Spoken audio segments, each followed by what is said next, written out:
Big news, beautiful people. The wonderful Pyasa, Becca Tsigani, and yours truly are all going to do an Infinite Man-Woman Experience special seminar, summer in Europe, summer of 2019. So if you're interested in personal development, healing, self-love, and all those wonderful topics, do check out infinitemansummit.com for details. Are you ready to get woke? Welcome to the Woke as podcast with your host, Alex Lazarev. Boom! What's going on, everybody? It's another Woke as Fuck podcast. I'm a little bit, this cord here, hang on, I'm just going to, there we go. I'm pretty sure that wasn't in the shot. What's going on? We're here again. It's exciting. I'm Sasha. Some people call me Alex, Alexander. It's all the same thing. And we're going to rock it again. Are you excited?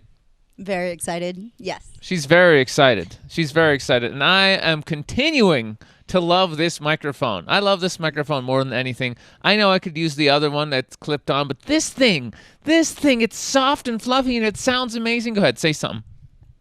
Well, what I was going to say, it's probably because you like the way it feels when you touch it. It feels nice. You're a very sensuous person. You like touching. It's all about touch. Oh God, it does feel nice, and it sounds nice, and I'm good to be back. Is it? Am I getting Shannon? So we're back again, and we're gonna get now. Here's what's interesting. You are actually the partner of Vinaya, who we had on last week. Yes, for 18 years now. That's a long time. That's a long time. Time has flown, and neither of us can really believe it. It's just, yeah, time goes fast. Especially when you're having fun. When you're having fun, it goes by really, really, really quickly. So, yeah, and it's the first time we've ever had, back-to-back, like one person and then their partner, the next episode. That's just weird. But what the hell? Hell. What the hell?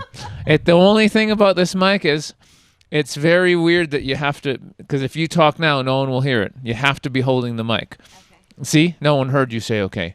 I heard it, but nobody heard it. So it's very, that's something to be kept in mind. So let's go delve straight into it. So what's interesting about you is, I think that's interesting. Wait, would you like to tell them my name? Oh yeah, this is Pyasa. She's got a vagina, so she's a little bit different than me because she has a vagina. Do you want to talk about your vagina just really quickly?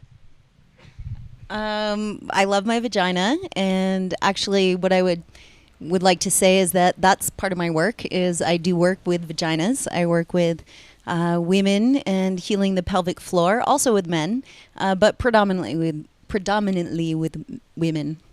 Yeah. Vaginas are really important. Healthy, happy vaginas are important. It's good that you said that. Otherwise, people would think it's weird. Like, why is he mentioning that she has a vagina? That doesn't make any sense. But actually, it's a really big thing for her. She works with vaginas regularly. Vaginas line up around the corner to work with this woman. There's actually 8 vaginas outside right now, and they're waiting to get in, and they have to wait until we're finished. Right? So that's what's happening.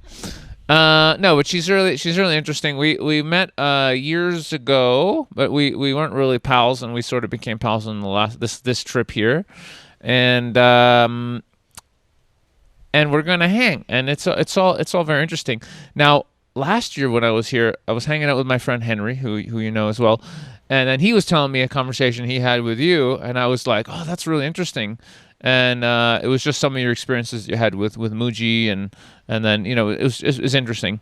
So you, just like Vinaya, you've been on the spiritual path for quite some time. So I'd like to hear maybe just a little bit about sort of your background, like kind of like where you came from, like like a little bit about childhood, what you were into, and like what you're passionate about earlier in life, and sort of what was the beginning of your spiritual path. Kind of what did that look like? How did it start to form? Everyone's got their first kind of taste of like, oh, there's something more going on than the 3D world.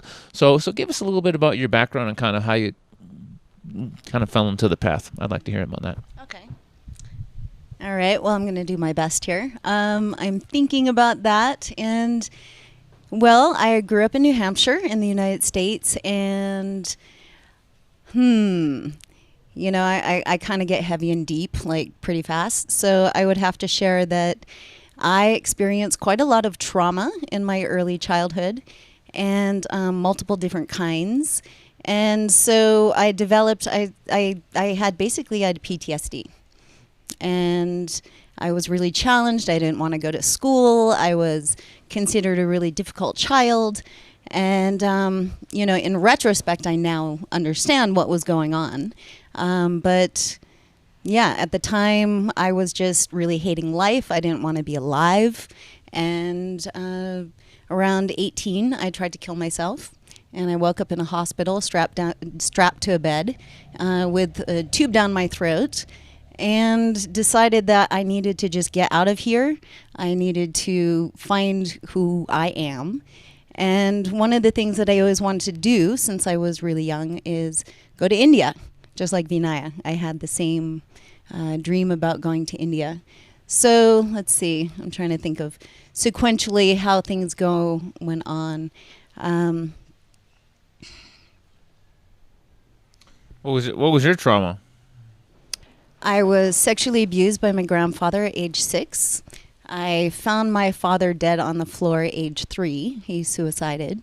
And and those were the major ones. And a lot of the experiences were repressed for me. So I didn't really know that was what was going on or what was troubling me.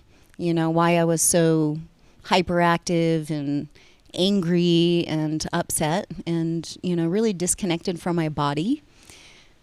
So basically, as soon as I was able, I started to travel, and I bought a one-way ticket to California and just was really a full-on hippie, experiencing everything that I could experience. And at one point, I ended up living in a community called Earth Family Farm, and I think that was where I really got introduced mostly to meditation and spiritual growth work.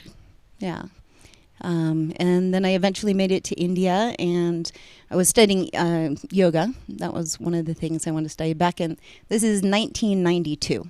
So this is kind of before everybody else was studying yoga. I went to to India, and I actually thought that I was going to find a whole country of people who do yoga. And that was absolutely not the case. And so I was searching these things out. And eventually I was directed in my travels as I was backpacking around to the Pune ashram, and ended up at Osho's ashram in Pune. This is 2 years after he passed from the body. And yet still the energy of the presence of Osho was still quite there. Yeah. Oh, I forgot to answer your question about Mooji. That's all right. We can get to there. Okay. That's some heavy trauma, though, man. Yeah. I mean, geez, I had this, I had suicide also, but that was when I was 18-ish. So that must have been really, really brutal. So So, there's almost like two ways we can go here. If you want to, I mean, because I want to hear about the spiritual journey, but I also want to hear about the trauma. Let's stick with the spiritual one, then we can maybe circle back, because the trauma is kind of related to your work, so you'll probably get to that later on. Yeah. So you got to India, and what was your intent? Like, did you just start doing yoga because yoga's good for you, or were you aware that it's a spiritual path and that you know what I mean? Like, what was your sort of, Well, I think that the reason, one of the things, like the actual things in my life that inspired me to go, is I had a teacher who was one of the more grounded people in my life, who really helped me, who was trying to help me find some self-confidence and grounding in my life. And she had been to India maybe 30 years before. And so she was a yoga teacher, and she was sharing yoga with me in my school. And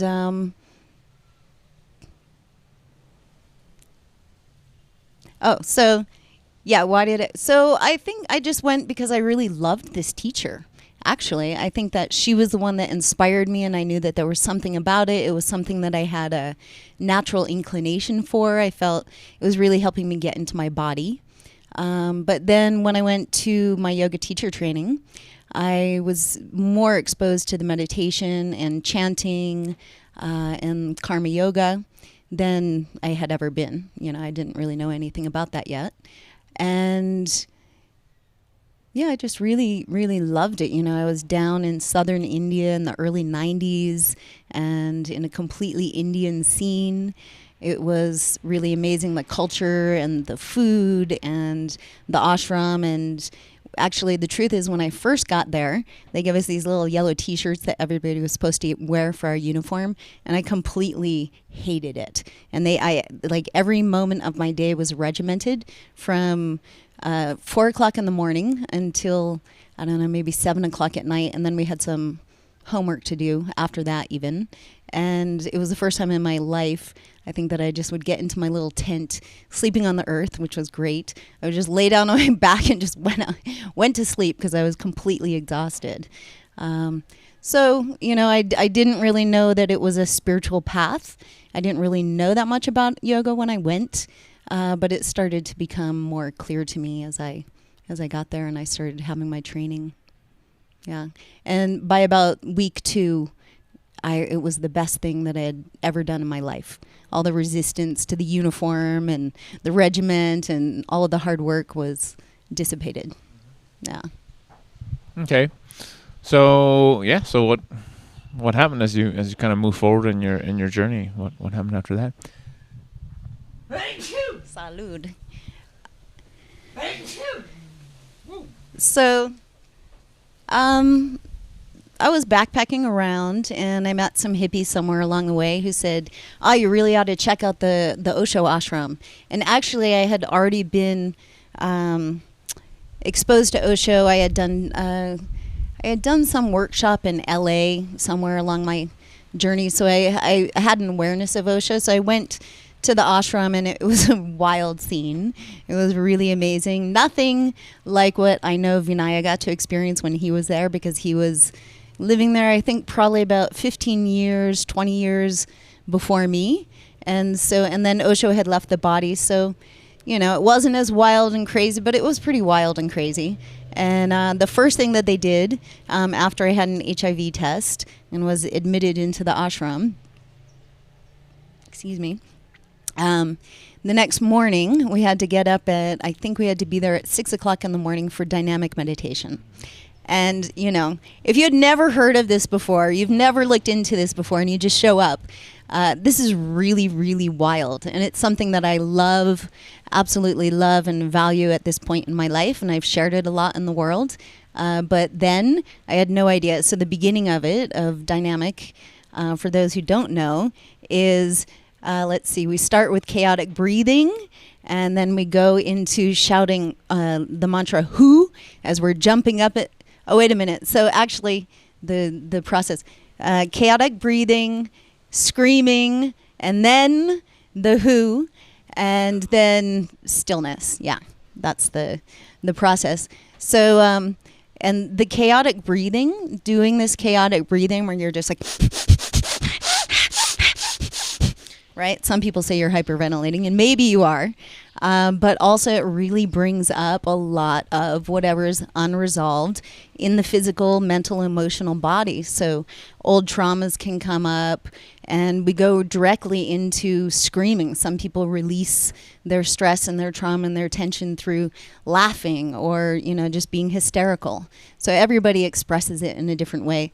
So you can imagine that going into this gigantic marble pyramid, blindfolded, with everybody doing this process, was really far out. And I loved it. I felt at home. It felt that there was really permission to be myself and to express all of that energy that had been so repressed in me for most all of my life. Yeah. Yeah, I mean, it is intense. I only went for 3 days to the ashram in Pune, so I'm aware of the meditations.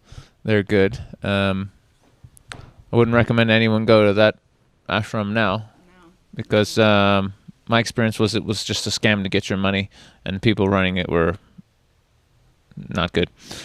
Yeah, but back then, I'm sure it was awesome. Woo! If I had a time machine, I'd totally go hang out with Osho. Actually, I don't need to say anything. No need to say it. I wouldn't recommend going there at this time anymore. It's completely commercialized. It's very sad. There is one place in Holland called the Humaniversity, and that is a really, really excellent place for spiritual growth work, inner growth work, and it's based on Osho's sharing his teachings in the world. Cool. Yeah, that sounds good. You mentioned, I think you mentioned to me, is that the same place where they do that intense 2-week course where you're living with everybody and everything like that? And it's super intense. Program. Yeah, tourist program. Yeah, I heard, but from what you said, that sounded completely insane. So that's on my maybe to-do list at some point. You would love it. You would love it. It's just completely insane. Anyway, okay. So how long were you? So you were. How long were you? You were for 4 months there in the center, and then I'm looking forward to hearing up to your Mooji experiences. I think those are fascinating. So I'd like you to continue your story until you get to that part. Okay, continuing my story. Well, most of the time my friends remember what I did a lot better than I do. But I guess the next thing that's coming back into my mind as part of my journey in this life, I feel like I've had so many chapters in my life. And I guess, let's see, then I ended up, maybe I was mixed up about the sequence of things, but I ended up living in a community in Colorado called Earth Family Farm. And from there, I ended up meeting, there's a whole nother story there, but I ended up meeting an acupuncturist who took me on as an apprentice. And I ended up going to Hawaii and did some of my first training in massage therapy and touch therapies. And during this time, I just started having really mystical experiences. I arrived on the island of Hawaii, and honestly, I was a girl from New Hampshire. I hadn't spent a lot of time in oceans and on islands, tropical islands or anything. But I had a dream. I was on land, and I was at the ocean, and the ocean was completely calm. And it came up, instead of being on a beach, it was grass, and everything was still, nothing was moving. And then dolphins came swimming towards me, and they said, "Come be with us, trust us." Yeah, so I was like, wow, that was really interesting, because I don't dream like regular everyday dreams, but when I do have dreams, they really affect me, and they're quite powerful. So I got it into me that I really wanted to go meet the dolphins. I started asking around, like, are there dolphins? Oh yeah, of course, we're in Hawaii. But I never even thought about that. And so eventually, through a lot of really fun, amazing synchronicities, I ended up at the ocean where there were dolphins. And the dolphins were out in the way out in the bay, and I was on the other side, standing on the shore, thinking, how the fuck am I going to get out there? It seemed so scary, because I really didn't have any ocean experience, except for, just like dipping in the waves as a kid or something. And so anyway, a lot of things were happening at this time in my life, but eventually the gist of the story is that I did get into that water. I really went through a lot of my fears to get to the bliss, and I started swimming with the dolphins and experienced firsthand how they really do sound healing with humans, what the effects of their sonar are. And so I had times I feel like they were healing me. I had times where I was out in the water, and all of a sudden I was just laughing, really blissful, really ecstatic, and other times I would just burst into tears and I was crying, and the dolphins would surround me. They would come to me, and so I really felt that they called me, and that was definitely part of my spiritual journey in this lifetime that opened up a tremendous amount for me, is feeling that they were doing this healing work with me, and they were activating a lot within me. They were also teaching me a lot about sacred geometry, things like this, that they would just beam into my third eye, probably through sound. And it sounds really, fantastical, and it was. And it really happened. And it was just an amazing chapter in my life. Yeah. So let's see, going on towards Mooji, that's like 30 years later. Let's see. I lived 10 years of my life outside with no electricity in Hawaii, growing food and doing massage and just all these amazing, beautiful things that happen living near a clothing optional beach and having warm ponds. And, there's a lot that opens up living in a community that is more free about wearing clothing or not wearing clothing. I think that had a lot of effect on my development, my spiritual development for sure. Now, I'm curious because this is one of those things people just kind of, I don't know, assume, but is there necessarily more sexual openness or even more sex in a community where it's nudist or clothing optional, or not really? Like everything's normal, people just run around with their clothes. I'm just wondering, like, does it make things more, or has it just become normal and then just normal? You know what I mean? That's a great question. I would say I don't think really. I think one of the things that I don't think really that people are having more sex. Actually, I think one of the things that happens when people are naked together in an environment and they start to feel more relaxed about their own bodies, and it becomes, so much of the general experience is that we see people naked when we're going to have sex. So actually being on nude beaches helps to normalize a nude body. And so it becomes less sexualized. I really think it becomes less sexualized. I would probably say that I think people were having better sex, though, because they were less inhibited around their bodies and around their sexuality. Whereas when we don't feel comfortable being naked, we're having sex in the dark and all that kind of stuff, it's just, how good can that be? Really, yeah. So more sex, maybe not, but better sex, perhaps. Were you doing a lot of pumping during that period? Always. I was. Yeah, and truly, like, I laugh. And at the same time, as I was sharing before, that there was sexual abuse in my past, it's been a long journey of reclaiming my power, reclaiming my body, owning my body as my own. And so, I think when people are sexually abused, there's two different directions they can go in. Some people just shut down and they don't want to express their sexuality at all, and they become more rigid around their sexuality because there's a lot of fear. And some people go and they just don't have any boundaries, and they explore. And so it's a double-edged sword, I think, because in one way I feel I was learning a tremendous amount about my own sexuality through a lot of difficult times as well. But I was really exploring my sexuality. So I've had a lot of experience. And then the other side is, I said it's a double-edged sword. Let me go back. So the good side was I was getting a lot of experience. So I was learning more about myself and other people and humanity and sexuality.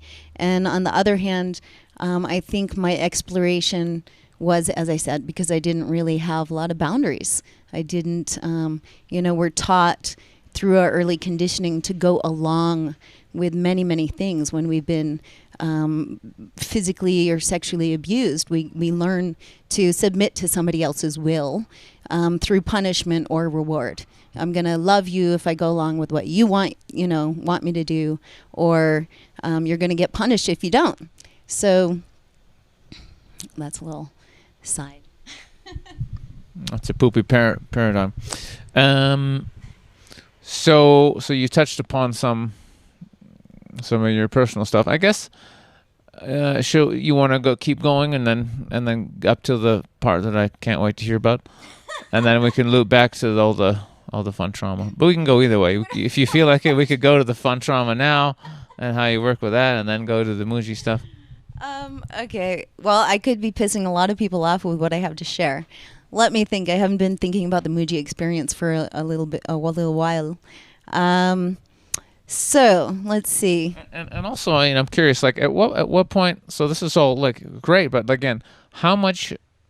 Because with me, like, I sort of almost just fell in. I don't know, by some random circumstances, into my spiritual journey, and then it only became really conscious and hardcore like a few years ago, where I was like really like, wake up or die. So like, was there a shift for you when you really were like, okay, I really want, like, you know what I mean? Like, did you really have an intention? Did you ever get to a point where you really had a strong intention, or was it just kind of like, you were just kind of growing and learning, and you know what I mean? Or was there really a point where you kind of went? Pfft? I would say that I go in and out of that, actually. And yeah, when I was at my yoga teacher training, I really, like I was saying, that I really got turned on to sitting and meditating and chanting and practicing yoga as a union. And yeah, I really, really got into it. So, and then after that, I went through my Saturn return, which is around 27, 28 years old, where many times astrologically it's said that people have challenging experiences. And I got Lyme disease. And so then I was pretty arthritic and headachy and low energy for a good time. I had quite a health crisis, and so I wasn't really practicing anything. And it took me a couple of years to really get back into my own health and vitality. So in general, I would answer your question that it is, my name, the name Pyasa, is the name that I received when I took sannyas with Osho, is Chetan Pyasa. And Chetan means, this is Sanskrit, means consciousness or conscious, and Pyasa means longing or desire. And I would say, so it's conscious longing or conscious desire. And I would say that that is a deep quality of myself. I think that it's really amazing because I would have, just times in my life where I just feel a burning desire, that deep longing that is never going to be satisfied by any sex or worldly activities, Yeah, so it's something that burns in me and doesn't go away. But at times, I'm more active in trying to pursue it, which is pointless, if you know what I mean. It kind of just sounds like a really bad case of chlamydia. Just keeps burning, doesn't go away, keeps coming back. Chlamydia. That's what it's all.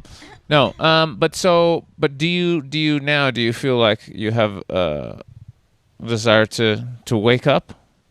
Do you want to wake up fully? Do you want to hit full enlightenment? I mean, where are you at right now? Are you just happy schlepping around like you've been doing? I think that we wake up all the time. We have moments of being awake where we have full remembrance. Was it samasadi? Samadhi? No, not samadhi. Samasadi. I forgot. Anyway, it's a beautiful Sanskrit word that basically means right remembrance. So I think, or I feel, and I notice that I have those times where I feel completely, I remember that I am at one with everything, and I feel content and at peace with all that is. And then I go through another time of forgetting, and that's when I lean more on the tools that I have, meditation, things like that. And so it's actually something that Osho talked a lot about, is that, when we're feeling really good, we forget to meditate. And then when we're feeling bad, that's when we go back to meditation. And so I guess that said is my reminder to have a practice on a regular basis. I do, for me, a lot in that way is connecting with nature, is really taking the time to connect with nature and just, feel the vibration, feel the beauty. Yeah, I just want to agree so much with what you said, because even after my recent really intense awakening, I still go back to the person, and sometimes the mind comes, or I find myself thinking about, something that I know is actually not relevant to the right now. And it's a practice to remember. That's exactly it. Be here now. Breathe. If I feel, and sometimes, I get mixed up with other people's energies. I'm very sensitive, and I feel it affecting me, and I have to remember, go to the river, get in, do your breathing, do your, so it's very, very important. And for me, that's becoming more and more really a priority, is to always take care of me and get into my bliss state and get into my, you know what I mean? Like, remember, it's almost like even just stopping and just thinking, who am I? Just stopping for one moment and saying, who am I? And just remembering I am the infinite one. That is truly who I am. I'm not this person. I know that. But, it's easy to get caught up even after you know the truth. So yeah, it's really a practice. That's why it's really a spiritual practice, and there's no end. It's just, you just get better. Hopefully you get better and better and better with it, and that's it. And I guess with that, like when I'm saying that I can be kind of on the bicycle, like really using my tools, practicing every day, and then I kind of fall off. I think that the true essence of all of that would be, the truth of that would be, is that we make everything a meditation. That it's not that I'm going and I'm sitting on my mat and I've got my meditation shawl on me and all of that, but I'm doing the dishes and I'm really present to, how am I standing? How am I breathing right now? How am I feeling sensation and in my physical body? Because all of that mindful awareness is a meditation. So I think that the I don't want to use the word goal. I think that it would be beneficial for us to even take it away from that it's a practice and it looks like that, because that's another attachment. And so that we can bring it into being mindful awareness with everything that we do and with all of our interactions even. Yeah. Yep. Well said. So yeah, come on then. Let's get to the fun part I want to talk about. So I love Mooji a lot. He's great. I've been seen him a couple of times, and I've shared a story or two. But you've had some interesting experiences. Why don't you share? Why don't we fast forward? If there's any crucial bits you want to cover up till you get to your Mooji, and I'd love for you to share that, because I think it's worth sharing. All right. Let's see. So Vinay and I went to visit Mooji in Portugal. I guess it was last summer. Maybe it was a summer before. Now I can't remember. But the second that we walked onto the land at Sasha, we both felt kind of hit by, I don't know, a love bubble. Yeah, a very strong energy, very powerful energy. And when we got there, the ashram was closed, but by matters of quite a few synchronicities, we were allowed into Mooji's ashram on the very same day that we arrived in Portugal. So it was all very synchronistic, all moving along very fast. And we got onto the land, and so we were brought into a room. I think there were maybe, 20 people, and Mooji. And so there he was. He noticed us immediately, came over and just took the two of us into a big hug, and then had his arms around us. And basically, I think he walked us around and either was holding hands or had his arms around us the whole day, or at least for a few hours, definitely for a few hours. So, yeah, and I just felt so much welling up inside me immediately, just tears. And, it was really provoking that sense of longing that I had, that longing for union, that Pyasa, And so, yeah, sometimes it would be laughter, just the heart-filled, so blissful feeling, and sometimes tears of just joy, really. And I felt like there was a lot of things cleansing out of my system that I couldn't really name. There was no identity of identification with what was happening. Anyway, to make a long story short, we decided that we wanted to stay and have more interaction with Mooji. There was silent satsang every morning at, I don't know what time, 6 or 7, early in the morning. It was winter time. It was pretty brutal. I'm not used to winters. And so we started doing seva. We started doing karma yoga. Every day we were working at the ashram, volunteering our time. So we were with this very small community, very close to Mooji, seeing him every day, having interaction. And I think that what I shared with Henry was about this sense of feeling that I became just one, like this awareness that I was one cell in the part of all creation. And it was like and even my cell walls were starting to dissolve and starting to merge with the whole and with this community. In Mooji's community, we are in what is called practical silence. So you're quiet unless you want to say, could you hand me that hammer or something? Otherwise, we're not really talking. So there's a lot of quietness with a group, and there's a sense of what I would now call becoming part of hive mind. And so it was a really beautiful feeling to be dissolving into all of this. And as I was seeing that, Vinaya and I were kind of like, wow, we could just, buy a place here and live here and be part of the Mooji community all the time, and this could just become our lives. And there was seriously a consideration of that. And I guess in the back of my mind, what was happening for me, because I had written a book and I felt really passionate about my work, and I was actually showing up at Mooji's after having, I think had been traveling in Hawaii working with a lot of clients. And so every now and then I would think about, well, but what about my work? Does it really matter?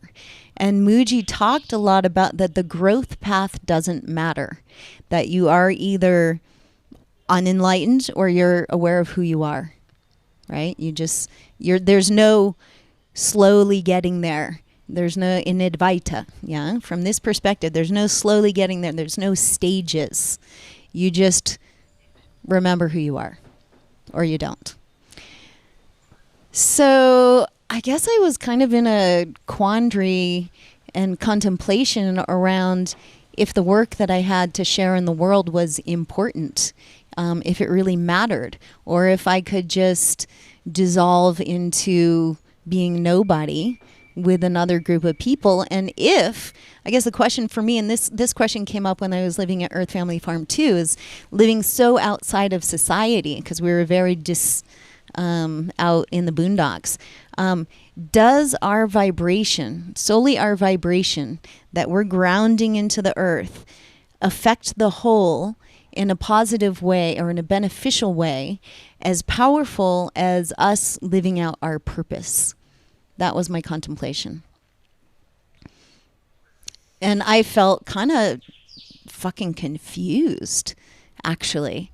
And in the end, I guess I decided to come back to the world, and that I really wanted to share what I feel is important. And for me, that kind of what's popping into my mind right now is in the Andean Cosmovision. Living here in South America, I've learned a lot about the Andean Cosmovision. And there's three things, or one thing that matters.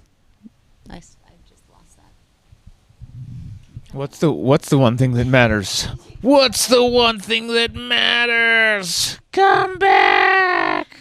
And she just jumped out of the building. That's it. The first ever on podcast death at the Woke as Fuck podcast.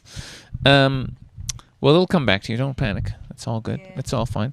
But that's really a question, and I've thought about this before, because I've had times in my journey where I was at such peace, just sitting there in nature, breathing, being with God, where I was like, I don't need to do anything. I could just be on the land and be totally blissed out, and I'll make enough money just to do whatever, and maybe people can come and meditate with me or whatever, but I don't need to go out into the world. I could just be here forever. And it was absolutely that I could be there forever. It was really, I was good. But then other parts are like, well, because I know I've done that before. I've done the sitting in a cave meditating a whole lifetime before. I know I've done that before, and I just don't feel like I'm here for that now. I feel like I came to go out there and do things, and really, because look, if we wanted to just be consciousness and bliss, we didn't even have to incarnate as humans. Why? I already know I'm already happy being and perfect as my higher self, out there, wherever that is. So why did I come here? I came here to experience and to do what's exciting for me, and to, so So yeah, so for me, that's what it is. But that's not to say 5 years from now I won't be like, that's it, I'm going into a cave. Like who knows? And that's that balance that's really important. Sometimes you want to go out, and sometimes, and that's what we're doing. A lot of us that live down here in South America, we come here and we rest. We go out there, we do lots of stuff. We come back here and rest. So it's always it's this constant flow. So that's it. Think of something. Yeah, when you were saying that. About just following your excitement. I think that when we follow our excitement, that's probably when we're living in our purpose. And I was thinking about the Bodhisattva vow, right? That I don't even know that much about it. Maybe you do. It's something about that we're holding out basically for our enlightenment until we can bring everybody together. And so I feel, the work that you're doing in the world is you're bringing a lot of information and a lot of awareness to people. And I think that's important. And I do believe in a growth path. I do believe that I can see in my own personal life that I have evolved. I can look back, especially now at this time in my life, and see where the places where I was so, immature and unaware of things. And I'm not claiming to be, enlightened at this time, but I can see that things have really evolved. So that whole thing there at Mooji's, bless him, I appreciate what he does. And it's just not for me, the whole Advaita. It's like, I get it intellectually, but for bringing it into the world, unless you're going to sit on top of a mountain and just meditate. And I agree with you. We go in and out of that. It's like we go inside and then we bring that out. And it's, there's that old story about the sage, like living on the mountains, like going to the village. There's some story about that, like he's up on the mountain, he's completely enlightened and all, and then he goes down to the village and he basically loses it. So how can we be aware, mindfully aware in the world, but not of it? Yeah, that's exactly what I'm experiencing now. It's like after my latest, awakening or samadhi, it really felt like oh man, back to normal, sort of, as I felt myself going back to being a person. But then now it's just like I understand it's about bringing that in, the ultimate understanding and truth, and living it, like really bringing in that love and that knowingness that we're all one consciousness. And so it's like, that old expression, before enlightenment, chop wood, carry water. After enlightenment, chop wood, carry water. It's, you still got to go be a person. But it's really how much of that godliness can we really bring in to the human experience? So that's what I'm working on, But I was, is it true that Becca had to convince you to come back to the real world? Because she was just like, if it wasn't for me, Pyasa might still be out there in Mooji land. So is she exaggerating or what? Her care and concern definitely helped. I don't know. Yeah, maybe in some ways, because with Becca and I, we just have so much collaboration and excitement about, what we share in the world. So yeah, maybe. Love her. All right. Yeah, I mean, we all love her, of course. We love you, Becca. Of course we do. So okay. So before we get to the other thing, so do you have one sort of do you have one like really crazy or fascinating experience? Because a lot of us have, everybody has these. Anyone on the spiritual path has experiences. But do you have any one where there was like a really profound lesson, or something really hit you, or just something really powerful, like the one that really maybe shifted you or changed you or something in a really deep and profound way? I got loads. I love those stories. Those are fun. But you must have a juicy one to share with people. People love those. They love those because they hear them and they get inspired. They're like, oh, that's cool. So there's things to learn from those. Yeah. Well, I guess the first thing that popped into my mind is an experience that I had with a channeler named Drao Cool. And he was channeling, his name was Shorty, and he was about 7 feet tall. And he was channeling Drao Cool, who was an ancient enlightened Tibetan master, I believe, who I think that somebody named Alice Bailey was also channeling the same entity at another time.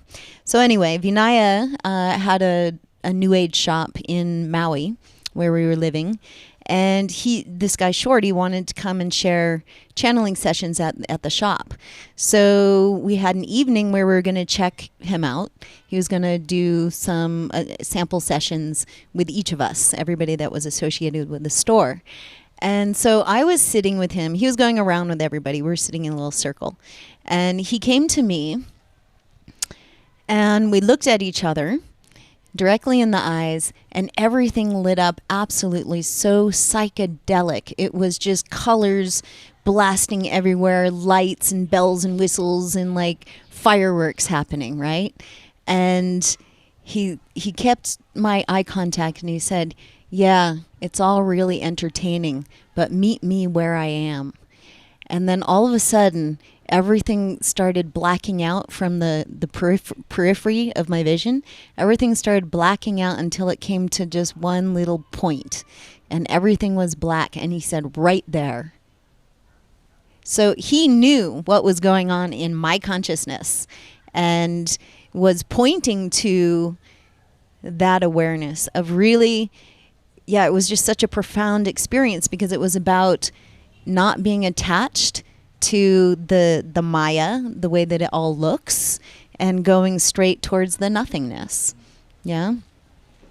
And I think that that's a good place to be. And I'm sure Vinay has mentioned this before, is Zorba the Buddha, you know, like being the Buddha, but being in the world. We're living, we're in the world, you know, we're here. So we might as well have fun and experience, and without forgetting who we are or who we're not. Yeah. I think that's really what it's about. Cool. So let's loop it back around. For me, certainly, a big part of my spiritual journey has been actually making peace with my past, my trauma, healing, like really healing myself, and forgiving and loving the traumatizers, and forgiving and loving myself. It's a huge part. Like I think it's hard to really get to those higher states if you're really, if you're thinking about your pain, if you feel sorry for yourself, all those lower emotional states and negative thoughts and all that come from trauma. I mean, I think that's how, Becca talks about this a lot, how the system actually keeps us all down, the dominator system, by traumatizing us all, right? So for me, my healing journey has been just an integral part of my spiritual journey. They really come together, honestly.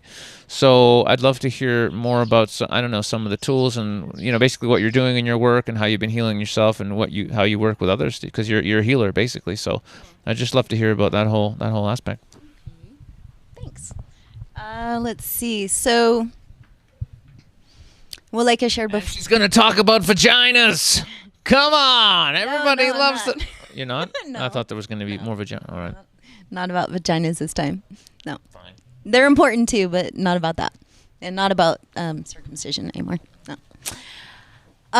Okay, wait. Let me get back on track. So, as I shared before, I started studying at Earth Family Farm.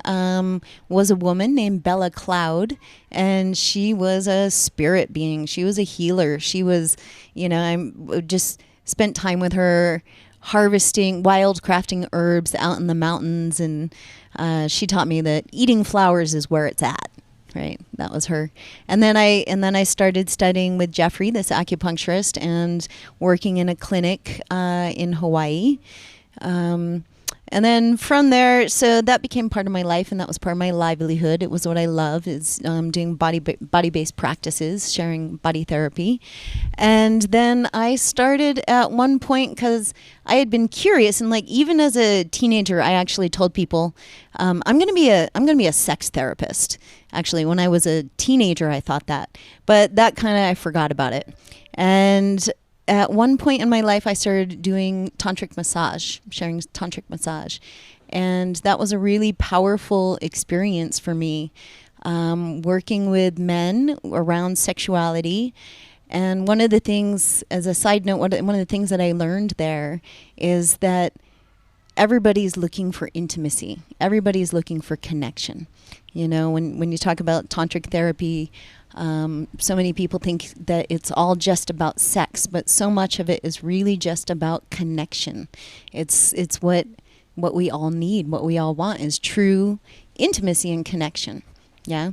So from there, I went and studied sexological bodywork at the Institute for Advanced Studies in Human Sexuality. And I've been, furthering my education a lot along all of those lines. I love education. I love working with teachers. And so trauma plays a big part in that, because so many men have been sexually abused. So many women have, more women than men, but there are quite a lot of men out there who've been sexually abused. So there's no way that we can work with root chakra stuff with our sexuality without getting more educated and informed about trauma. And when you asked me that question, something that happened for me, I think it was around my 40th birthday, about 10 years ago, when I was working with plant medicine. And at one point I was sitting there and I was really going through a lot of purging of a lot of tension and trauma in my system. And I realized that I was sitting there really, really holding my body all tight and very constricted. And something inside me just said, just stand up and let it move through you. And I stood up and my whole body started, I don't know what you want to call it. Some people call it kriyas. It's a Sanskrit word. I started shaking, and the shaking was coming completely from my pelvis, and it was shaking my whole spine. And what I have a lot of understanding about it now, but in that time, I didn't know what was going on. It was something magical that was happening. It was a healing, and it felt good. And then after that time, I really went through a deep depression. I had been diagnosed as manic depressive bipolar at a young age. I spent all of my teen years on antidepressants, and so I've struggled a lot with depression throughout my life. And after that time, I went into another deep depression, but at this time I had a different approach. After being initiated into this shaking experience, I decided that this was going to be a breakthrough rather than a breakdown. Yeah, because it's gone in cycles, and it's lessened and lessened and lessened and lessened in their intensity, these dark moods and these dark periods, which also have their blessings. You know, it's like we're full spectrum people. We feel it all. Like, I know incredible highs as well. So anyway, after this experience of shaking, I started looking into shaking and found that there's tribes in Africa that were using shaking. They go into trance.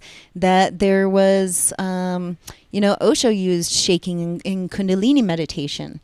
And TRE, which is a modality that I went to go study later, more recently, is about getting the automatic response. Not thinking of the particular word I'm looking for right now. Shaking. It's a natural response when we experience trauma or we go into fear. We shake. But so much in our society, we're taught to really just hold it together. So that was part of my whole experience in this ceremony, is seeing that I was so constricted. I was holding in all of that old trauma. It creates so much tension, and it was creating all kinds of physical experiences for me with headaches and whatnot. So I entered into a process of learning how to really allow this shake to come through and to not be afraid of it. And now I use it as a modality, and I've actually developed kind of my own modality that I share with people in trauma healing sessions, that is kind of a mixture between TRE and bioenergetics and Kundalini and mindful awareness, because activating our natural tremor response, that's the word I was looking for, yay, activating our own tremor response can clear out our nervous system from all of those times that we didn't get to protect ourselves, or we held in all of that emotion. It plays quite a havoc on our nervous system. So yeah, that's so it's really a recurring theme that I've been picking up on, that's extremely damaging for all humans. I think potentially even more men than women, but both. That you be tough, be a man, hold it in. Don't express your feelings. Don't cry, don't cry, and don't get angry, and don't even get happy. Don't get just be neutral. Really, it's just like, just act normal. Everyone act normal. Everything's okay. Nothing happened. Everything's okay. Don't show any. It's like, it's so unhealthy. And if you look at any of like the African tribes or shamans or any of the indigenous cultures or anyone, when people die, they grieve and they scream and they freak out and they do these brutal ceremonies and they get it out of the system. And then when they're really happy, they're happy. They're dancing around. So they really just express everything and get it out. And that's healthy because the energy just flows through you rather than getting stuck. So it just makes so much sense as to like why are people so unhappy in the West and so stuck and so stagnant, because we're holding in everything. And it's just killing us. It's killing us, really. So it sounds like, I get all excited. Yeah, it sounds like you've got something going. Yes. Thanks. Absolutely, I agree with you. And that is what has become part of my work, and that I'm so passionate about, is our authentic expression. You're exactly right. It's like we've been repressed. We repressed our authenticity. And it's all about, in Osho, dynamic meditation, that was about clearing all of that. So that's what it's all about, is clearing that and finding what's inside. What is our own authentic expression? And so much is we've just been taught to go along with somebody else's touch, somebody else's will, somebody else's idea. We don't even know what we want anymore. Even when it comes to pleasure, we're trained through pornography. This is what men are supposed to want. Men are supposed to always be ready for sex. Women are they're just so hot. They don't need any, warming up or whatever. It's like we're being mind controlled completely about what we think that we want. And so part of the work that in the world that I am back here sharing as I recovered from my Mooji experience is helping people to reclaim their authenticity, their authentic expression, and to find pleasure in their body and to learn how to follow it. Because when we can follow our pleasure, and that doesn't mean, when I speak the word pleasure, it's like saying I'm a sexologist. People think it's all about sex. And, but it's not just all about sex. It's about quality. It's about presence, quality and presence to touch and to other human beings, to being intimate and connected with other human beings. So yeah, expression, that is, what you're really good at, and I am too. And that is the gift that we have received from the wound. That is the beauty of it. So yeah, we're blooming. Yeah, man, that really hits home with me, just authentic feeling, because with what I've been working with men for, 10 years, it's been about authentic expression when it comes to women, authentically expressing yourself. I like you. I'd like to get to meet you. You're gorgeous, all this. But it's almost like, it's like the whole system is just to make people not authentic in every way.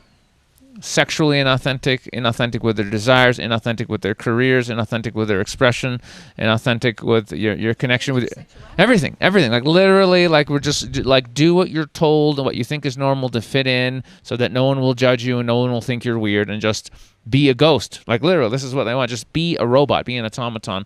And it makes absolute sense that, being a robot, it just makes sense that, more people, what is it, like 1 in 3 people are on antidepressants in the U.S., and in the rest of the world, I don't know, but in the Western world, it's ridiculous. And it's like, because we're so unhappy, because we're so not being authentic, well, then you fall into depression, and it's like, well, that feels bad, so let's just take a pill to get that to go away. And I think really that's what we're suffering from on the planet. It's just it's a crisis of authenticity. I think that's really what's going on here. So what a powerful work to be doing. anything really that helps people with that. That's unbelievable. So yeah, anything else you want to say about this topic, and any tips for people out there? Because I guess a lot of people out there feel that they're potentially not living their lives authentically, or are stuck and maybe have a lot of trauma that they're also beginning to heal. So anything for anybody out there who's starting to awaken to their authenticity, I suppose, or their healing journey. Let's see. Yeah, I just would repeat that it's just so important to express ourselves. And one of the things that happens when we've been repressed for so long and then we start to express ourselves, sometimes it comes out in not so nice ways because we're really fucking pissed off. We're really angry. So I think that is where one of the best places to start is anger, expressing our anger. And when I say that, it's not about expressing it at somebody. That can come after we're in the triggered phase. But it's going outside somewhere, and I know this is difficult to find a place in most of the world where you are allowed to express. I mean, one of the things that would really revolutionize this whole planet is having padded rooms where we can go and just scream and express. And actually at the Humaniversity, there is one. We go in, we do primal therapy, and we're slamming, actually at Pune too, we're slamming ourselves against the wall. It's all padded. So, we can really just with full body, full somatic expression to get it out of the system, because there's so many physiological effects from trauma that happen. It's in the nervous system, it's in the muscle contraction, it affects our, everything, our digestion, everything.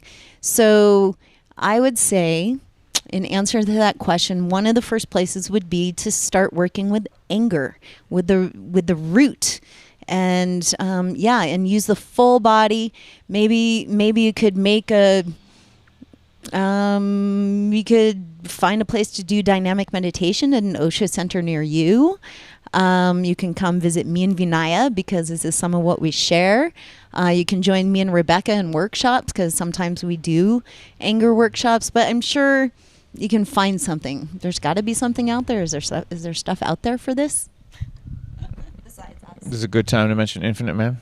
Yes. Where you'll be speaking. Yes. Woo! This February 18th, 19th in Acapulco. But you're going to be sharing some of that stuff there. That's going to be exciting. Yes, I think I'm going to make my first PowerPoint presentation ever, because I think a picture is worth 1,000 words. So I'm going to use some photos and images to support. And Rebecca and I are going to be sharing. We created a workshop that we're going to be sharing together. We're not necessarily doing anger management in that, but it's all about finding our authentic expression. It's about clearing shame and fear around our sexuality and around our expression and around our voice.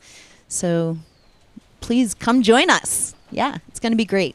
It's going to be really beautiful. We really full-heartedly arriving there and looking for all of us connecting and taking it to another level.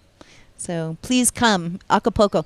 And by the way, an interesting side note, I was conceived in Acapulco, and I've never returned there since. And there's a whole story around trauma that concerns trauma with that one too, but I'm not going to go into it right now. That's awesome. So you're basically coming home in a way. Yeah. Okay, I had no idea. That's so random, but that's awesome. I just wanted to add to the anger thing. Like when I did my primal therapy course, that was one of the most profound things I'd ever done. I had so much.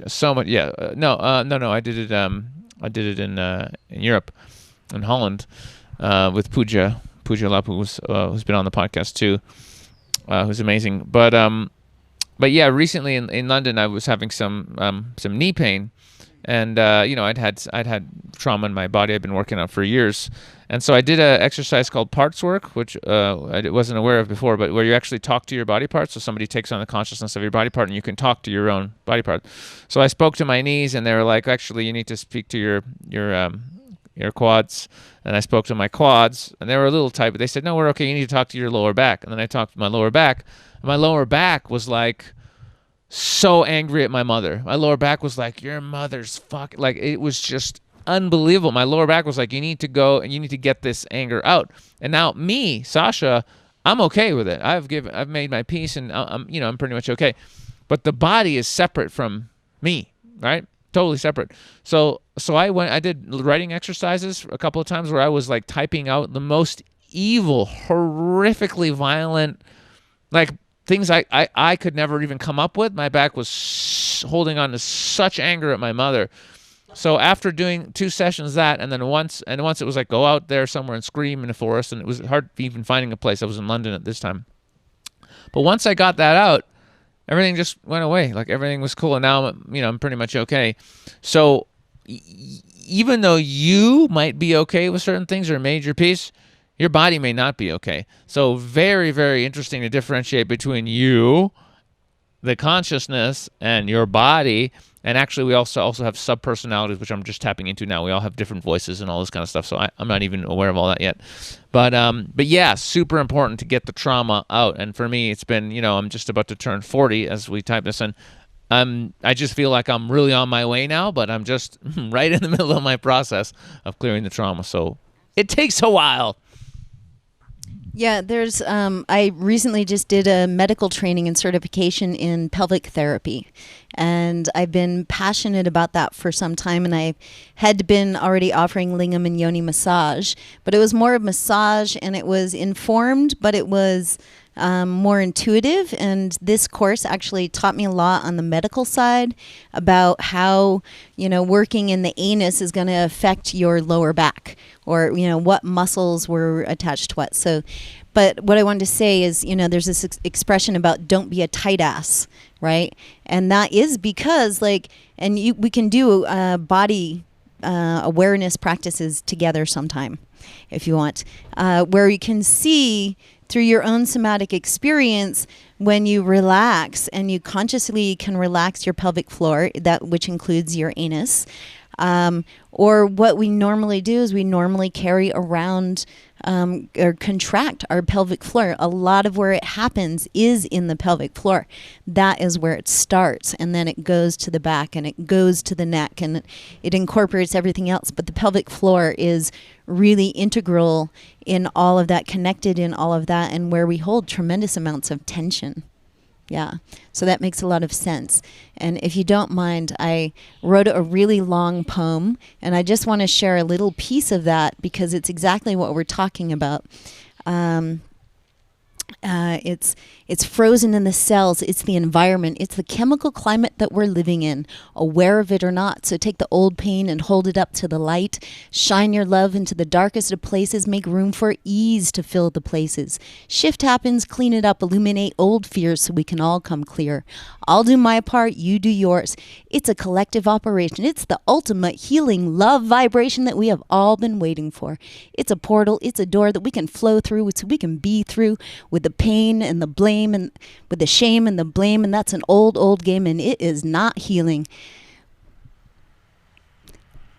Forgot the rest. So you'll have to come sometime. I'm gonna put that poem to some music, but really it's about epigenetics, and it's what you're talking about. We even pass this down. Your mother passed that down to you. That pain, you took it on, and then you're talking to your body, your cells, your soma, your somatic, being is holding that all in. So it's frozen in the cells. It's the environment. It's a chemical climate that we're living in.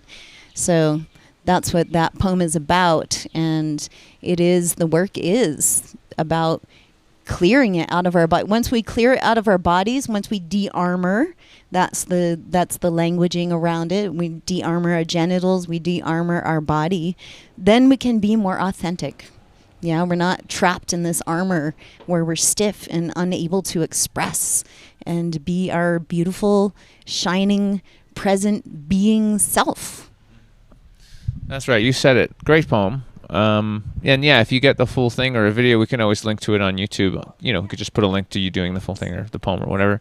But yeah, you said it. I know that once we're healed or mostly healed, we can just be in our natural state, which is bliss and joy and peace. And I'm experiencing more and more of that all the time.